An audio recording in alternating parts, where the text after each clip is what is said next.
पर यदि संसार के ऊपर विजय प्राप्त करनी है तो व्यक्ति तंत्र का मार्ग लेता है। परमाणु परम महत्व अंतस्य वशीकार। पातंजलि कहते हैं छोटे छोटे अणु से लेकर बड़ी बड़ी चीज को कंट्रोल करने की सामर्थ्य आपके पास आ जाती है।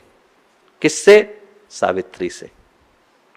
वो सावित्री जो 13वीं शक्ति हैं, जिनसे पंचमुखी हैं, पंचकोश हैं, पंच प्राण हैं, वो निकल करके आते हैं। और जिसके पास सावित्री की शक्ति आई उसके जीवन में सरस्वती का उदय होता है।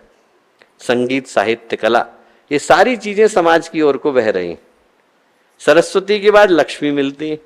लक्ष्मी क्या करती हैं? लक्ष्मी किसके ऊपर सवार हैं? उल्लू के ऊपर सवार है। क्यों सवार हैं बताने की आवश्यकता नहीं, हर व्यक्ति को पता है। 2 हाथी उनका अभिषेक कर रहे हैं। 2 हाथी कौन से? एक का नाम परिश्रम, एक का नाम मनोयोग। सावित्री से धारावाही सरस्वती को गई, लक्ष्मी को गई, दुर्गा का अवतरण हुआ। दुर्गा माता के जो 3 चरण हैं वो मां गायत्री के त्रिपदा हैं, और उन 3 के माध्यम से वही शक्तियां हमारे भीतर अवतरित होती हैं जो मां दुर्गा के अंदर हुई। जब ये अवतरित होती है तो बाकी की शक्तियां आती हैं। कौन सी आती हैं? कुंडलिनी आती हैं, प्राणाग्नि आती हैं, भवानी आती हैं, फिर भुवनेश्वरी आती हैं।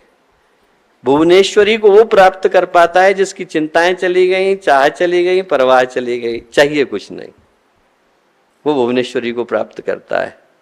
और उसके बाद फिर अन्नपूर्णा, महामाया, पयस्वनी और त्रिपुरा, ये सब की सब मिलकर के माँ गायत्री की 12 तांत्रिकी शक्तियों को पूरा करते हैं। जो वर्तमान समय है उसमें इन्हीं 24 शक्तियों के माध्यम से माँ गायत्री का अवतरण संभव हो पा रहा है। जो इन शक्तियों से जुड़ पाता है उनके जीवन में आध्यात्मिक कल्याण संभव हो पाता है।